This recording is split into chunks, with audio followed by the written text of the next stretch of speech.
Hello everyone, welcome you all in Learn to Teach with Dr. Minoti Shrivastava. Hope you all are fine and safe and using your time in good things. Student आजकल हम एक नए course के बारे में बात कर रहे हैं अपने चैनल पे जो कि जिसका नाम है ECCE यानी कि early childhood care and education. आज की डेट में क्योंकि हम NEP फोकस कर रहे हैं और NEP जब हायर एजुकेशन पे आई है तो हायर एजुकेशन में ग्रेजुएशन लेवल पे ECCE कोर्स को कंपलसरी कर दिया गया। तो चलिए जानते हैं ये बेसिकली है क्या। तो हमने जो अपनी लास्ट 2 वीडियोस करी है कवर ECC की, उसमें हमने इसके मायने को जाना है, एम्स एंड ऑब्जेक्टिव्स को जाना है। आज की जो हमारी वीडियो है वो बेसिकली बेस्ड है principles and factors of ECC पे, क्योंकि हम एक स्टेप आगे बढ़ चुके हैं, हमने इसकी मीनिंग जान ली है और कहीं ना कहीं हम इसके एम्स एंड ऑब्जेक्टिव्स को जान चुके हैं। तो आज की वीडियो में हम जानेंगे ऐसे कौन से सिद्धांत हैं, ऐसे कौन से कारक हैं जो कि ECC को प्रभावित करते हैं। स्टूडेंट सबसे पहले हम जान लेते हैं प्रिंसिपल्स। प्रिंसिपल जो जब हम यहाँ पे बात कर रहे हैं तो यहाँ पे प्रिंसिपल का मायने है उन सिद्धांतों का जिसके आधार पे ECC को खड़ा किया जा सकता है। तो सबसे पहले जो चीज है ECC, जैसा कि हम सबको पता है, बर्थ से लेकर 6 ईयर तक की एज को हम ECC के अंतर्गत रखते हैं और ये कहता है, ECC ये कहता है inner curiosity and desire to learn. हर एक बच्चे में जो उस एज लिमिट के अंतर्गत है उसमें एक अंदरूनी क्षमता या इच्छा, आप कह सकते हो उत्तेजना होती है चीजों को लर्न और सीखने के लिए। तो ये एक सिद्धांत है जिसकी हमें वैल्यू करनी चाहिए, उसके अकॉर्डिंग हमें बच्चे को ट्रेन करना चाहिए और अधिगम यानी कि उसकी पढ़ाई को उस हिसाब से कन्वर्ट करना चाहिए। चिल्ड्रन लर्न थ्रू प्ले, ये हम काफी टाइम से कहते आ रहे हैं। इवन इंडियन फिलोसफी और इंडियन जो हमारे एजुकेशनिस्ट रहे हैं उन्होंने भी ये कहा है कि बच्चे को रटने पे बल दो, जितना बच्चा करके सीखेगा खेल के द्वारा, अनुभवों के द्वारा, वो ज्यादा उसके लिए बेटर रहेगा। Development and learning take place in all domain.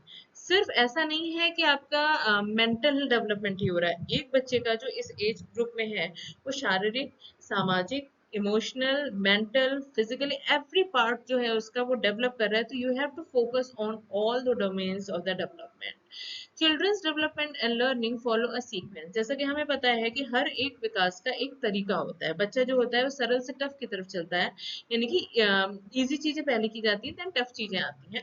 तो जो विकास भी होता है वो भी इजी टू टफ होता है। एक ही दिन में बच्चा बहुत अच्छा बोलने और इस पब्लिक स्पीकिंग करना नहीं सीख सकता। तो वो पेशेंस, वो लर्निंग, वो धैर्य हमें बना के रखना होता है। Child development and learning are characterise by individual variation. And ये जो प्रिंसिपल ये कहता है कि हर एक बच्चा एक दूसरे से भिन्न होता है। तो इस भिन्नता को समझते हुए शिक्षक को भी उस भिन्नता की वैल्यू करते हुए हर एक चीज हर एक बच्चे पे अप्लाई नहीं करना चाहिए। तो हर एक बच्चे की क्वालिटी के अनुसार उसे टीचिंग मेथड हो गया, स्ट्रेटेजी हो गई, इन सब चीजों में प्लान करना चाहिए। Children learn and develop in stimulating yet nurturing and protective environment. उस बच्चे को एक सुरक्षित वातावरण देने का काम भी शिक्षक का होता है।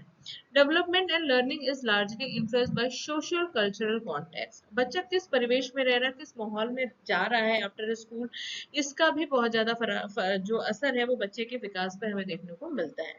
तो these are some principles of you can say development under ECCE। तो वो जो एज है जन्म से लेकर 6 वर्ष में, उसमें ये जो प्रिंसिपल है ये काम करते हैं।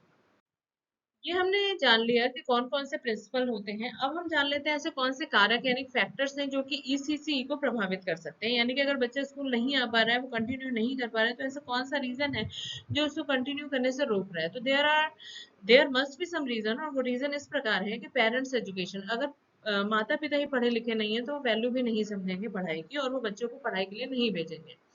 फैमिली इनकम, घर की आर्थिक स्थिति भी, ऑल्दो आज की डेट में जो एजुकेशन है वो फ्री है नॉर्मली गवर्नमेंट की तरफ से 6 से 14 साल तक के बच्चों की, लेकिन फिर भी कुछ इनकम होती है जिसके लिए वो एक बच्चे की राह देखते हैं कि अगर इस बच्चे को मैंने स्कूल भेज दिया पढ़ने के लिए तो शायद वो जो 50 और 100 रुपए कमा के ला सकता था दिन भर में, वो उससे हम मतलब एक तरीके से कट जाएंगे। तो कहीं ना कहीं फैमिली इनकम बहुत मैटर करती है कि प्रियोरिटीज ऑफ लाइफ क्या है, उस फैमिली की प्रियोरिटी क्या है, दिन के 100 रुपए कमाना या फिर बच्चे को एजुकेशन देना।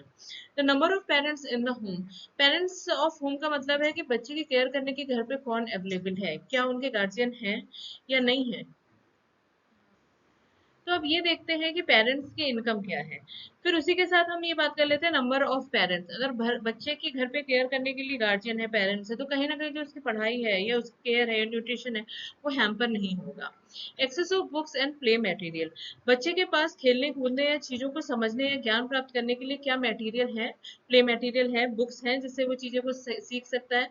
तो ये फैक्टर भी है जो उसकी ईसीसी को कहीं ना कहीं प्रभावित करते हैं। स्टेबिलिटी ऑफ होम लाइफ, बच्चे का पारिवारिक वातावरण क्या है, माहौल कैसा है, लड़ाई झगड़ा है या नहीं है, बच्चे को स्नेह मिल रहा है नहीं मिल रहा है, बच्चा अपनी बात कह पा रहा है नहीं कह पा रहा है, बच्चों की जो जरूरतें हैं इस लाइफ के स्पैन में वो कर पा रहा है नहीं कर पा रहा है। तो बहुत कुछ डिपेंड करता है कि उसके घर का माहौल क्या है, क्या स्टेबिलिटी है या नहीं है वहां पे। गोइंग टू प्री स्कूल, अगर बच्चा प्री स्कूल जाने के लिए तत्पर है और जा रहा है तो भी कहीं ना कहीं उसका ईसीसी का जो डेवलपमेंट है वो प्रॉपर वे में होगा।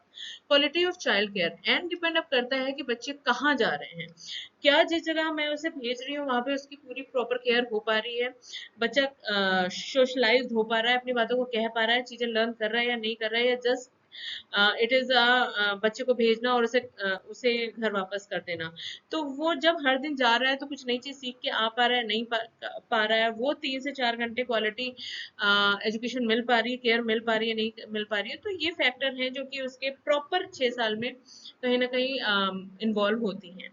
Stress level and exposure to stress, बच्चा जो है वो किस स्थिति से गुजर रहा है, क्या उसके ऊपर प्रेशर है, क्या उसको पॉजिटिविटी मिल रही है, क्या उसको सुनाने वाले लोग बैठे हैं, तो ये सारी चीजें भी हैं जो ग्रोथ या डेवलपमेंट को प्रभावित कर सकती हैं।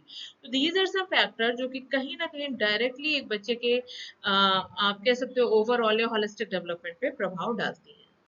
तो स्टूडेंट हमने फैक्टर समझ लिया, अब हम बात कर लेते हैं कि अगर हम ईसीसी पे बात कर रहे हैं तो ईसीसी में कौन सी रणनीतियां स्ट्रेटेजीज एक टीचर को होनी चाहिए या कौन सी स्ट्रेटेजीज को फॉलो करते हुए अपने ईसीसी को बेहतर बना सकता है। तो अब बात आती है पहली स्ट्रेटेजी कहती है diverse strategy to provide simulative environment, एक बच्चे को पॉजिटिव और अच्छा इन्वायरमेंट देने के लिए you have to follow diverse strategy. एक राह पे या एक लाइन पे अगर आप चलोगे तो डाइवर्स की अगर नहीं रहेगी तो आप अपने लक्ष्य को प्राप्त नहीं कर पाओगे, क्योंकि सिचुएशन चेंज होती हैं। All strategies to be highly integrated and supportive to each other, जो भी रणनीति आप अपना रहे हो वो एक दूसरे से संबंधित होनी चाहिए और वो एक दूसरे के पक्ष में होनी चाहिए। Scope for every child's participation, और इस स्ट्रेटेजी में हर एक बच्चे की सहभागिता या भागीदारिता को हमें देखना बहुत जरूरी है। नॉट कन्फाइंड टू ड्यूरेशन, और कहीं ऐसा कोई बर्डन एंड फोर्सफुली नहीं होना चाहिए कि आपको 2 मिनट में काम करके देना है। भाई बच्चा है वो टाइम ले भी सकता है और हो सकता है उस टाइम लेने में वो हमसे ज्यादा बेहतर कर सके, तो आप उसे इस चीज के लिए प्लीज बॉन्ड मत करो। Centre to enhance the participation level of different age group children, तो पार्टिसिपेशन लेवल पे कहीं ना कहीं फोकस करता है। Informal and provide scope for a lot of flexibility and innovation, बच्चे को लोचनीयता दो, उसको रिजिड मत करो कि तुमसे ये एक्सपेक्टेशन की गई थी तुमने ये चीज क्यों नहीं किया। भाई उसका मन था, उसका मन नहीं है समय करने का, तो we can not force them. Force अगर हम करेंगे तो कहीं ना कहीं हम उसके डेवलपमेंट पे रुकावट पैदा कर रहे हैं। एंड नई नई चीजों नए नए टेक्नोलॉजी के थ्रू हम अगर उसे पढ़ाते हैं तो उसका जो लर्निंग है वो थोड़ा लॉन्ग टर्म के लिए बढ़ सकती है। डेवलप फेमिलियरिटी विद पर्सन, बच्चों के साथ स्टार्टिंग से इसीलिए बात की जाती है कि कहीं ना कहीं स्टार्टिंग एज में जो फीमेल होती है वो ज्यादा केयर कर सकती है, ज्यादा लव कर सकती है बच्चों को, तो फैमिलियरिटी होनी चाहिए, यानी कि उसे स्नेहपूर्ण वातावरण मिलना बहुत ज्यादा जरूरी होता है। तो ये स्ट्रेटेजीज के पार्ट है, इसके अलावा भी कुछ स्ट्रेटेजीज हैं। जैसा कि हमने भी बात करी कि बच्चे को फैमिली एनवायरनमेंट मिलना चाहिए, तो फैमिली एनवायरनमेंट के साथ साथ प्रोवाइड लर्निंग एनवायरनमेंट, बच्चे को सीखने का वातावरण दो। आप उसको हर समय उंगली पकड़ के अगर चलाते रहोगे तो बच्चा कभी भी चलना नहीं सीख पाएगा, तो उसको let him do by his or her own. Give secure feeling, बच्चे को सुरक्षा की भावना प्रोवाइड करो ताकि वो अगले दिन से खुशी खुशी आए और अच्छी फीलिंग लेके घर जाए। प्रमोट सोशलाइजेशन, सामाजिकरण को विकसित करना एक बहुत इंपॉर्टेंट पार्ट है आपके ईसीसी के अंतर्गत, क्योंकि हम एक सोशल ह्यूमन बींग तैयार कर रहे हैं जो कि समाज के लिए काम आने वाला है। मीन्स फॉर लैंग्वेज डेवलपमेंट, और इसके साथ ही साथ जो बच्चा है वो अपने भाषाई विकास पर जोर देगा।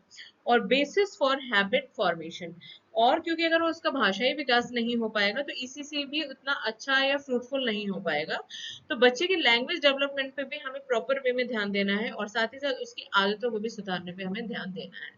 तो student it is about factors जो कि ईसीसी को फैक्टर्स एंड स्ट्रेटजीज जो कि ईसीसी को प्रभावित कर सकती हैं। तो चलिए बात करते हैं आज के टॉपिक पे। आई होप आपको आज का टॉपिक समझ में आया होगा, और अगर आपको मेरे चैनल पे अवेलेबल वीडियो समझ में आ रही है, पसंद आ रही है, तो प्लीज इसे लाइक करिए, सब्सक्राइब करिए और बीएड स्टूडेंट तक ज्यादा से ज्यादा शेयर करिए, ताकि और लोगों तक भी ये कंटेंट एंड ये जो लेक्चर्स हैं या डिस्कशन है वो पहुंच सके। तो मिलते हैं अपनी नेक्स्ट वीडियो में। Till then you take care yourself, bye.